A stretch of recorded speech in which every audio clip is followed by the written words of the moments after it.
The Political Parties Act 2011 became operational on the 2nd of this month. It seeks to transform the operations of political parties in the country.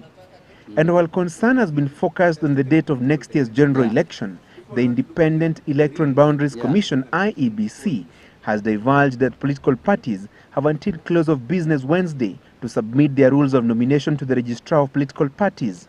Political parties are also hard pressed to comply with the law before the general election.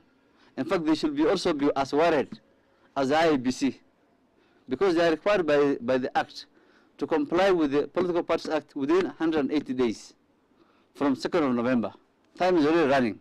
However, the process of appointing a new registrar of political parties is yet to kick off. The IEBC now reckons this was likely to slow down the process of implementing the Political Parties Act.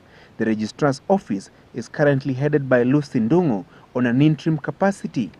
In my view, there will be, you will expect a very massive confusion in the electoral process. There will be a lot of lapses on the part of the Commission and political parties. There will be a lot of errors committed, not by design, but by default, because people don't know very clearly the rules of procedure. The Act, with its stringent requirements, is also intended to weed out briefcase political parties and instill discipline in the management of party affairs. There are very, very strict rules. They must have 1,000 members in half of the counties. So they must have 24,000 registered members for every party. Parliamentary and civic nominations have in the past been used to reward political loyalty, with party leaders dishing them out to loyalists. However, the Political Parties Act seeks to curb this practice.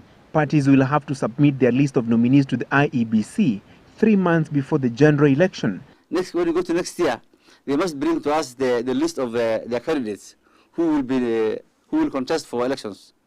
Those who are going to be nominated on the party list, they must bring it to us 45 days before the general elections. 6 months before the general elections, they must bring to us their list of nominated candidates and the rules of nominations. That list must take into account gender parity and interest of minority groups to be on the party list. One must have been a member of the political party for at least 3 months. The 2012 general election will be critical not only on its magnitude, but also coming so shortly after a contested 2007 polls. The more reason why it should be conducted in a free and fair manner that will win back the people's confidence in electoral matters. Francis Gachuri, Citizen Live at 9, Nairobi.